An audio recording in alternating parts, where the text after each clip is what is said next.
Welcome to the NPRE 100 Shielding Lab.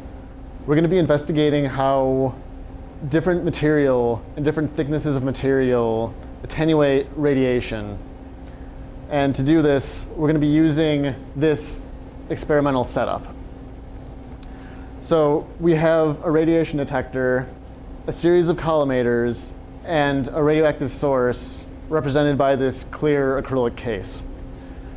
So the first thing we'll be doing is taking a count measurement with this setup without any other material between these collimators. So that'll be our base count.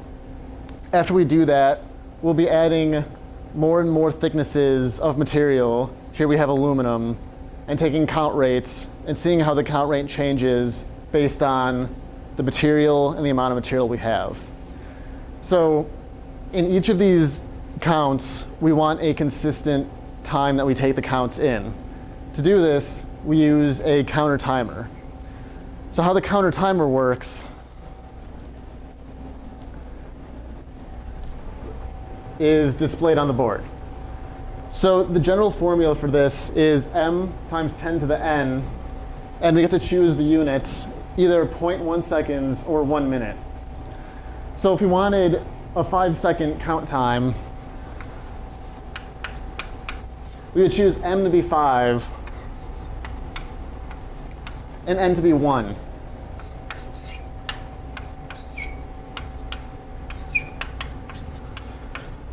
And the units to be 0.1 seconds.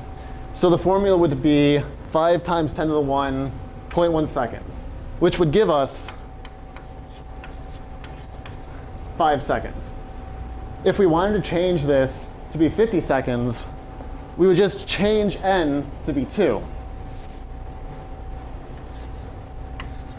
That gives us an extra 0 and makes it 50 seconds.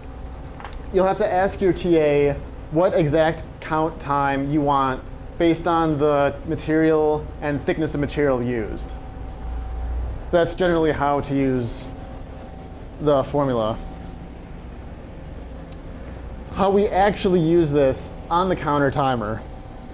So here we see that general formula, m times 10 to the n. We can change m by hitting this button.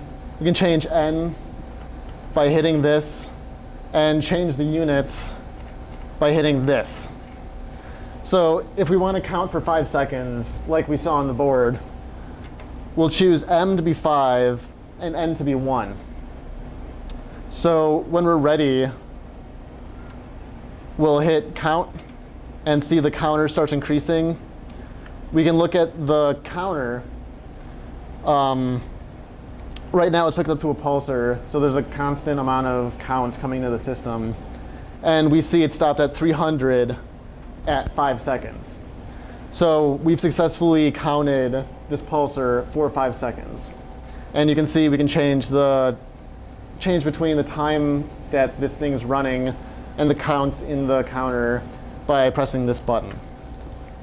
So that's generally how to use a counter timer. How will we actually run through this experiment? So, like I said before, we're going to start with no material between the two collimators, between the source and detector, and take a count rate. After we do that, we'll start putting different material between the source and detector. Now, each of these blocks have a different thickness. So we'll have to be careful to take a measurement of the thickness of the block.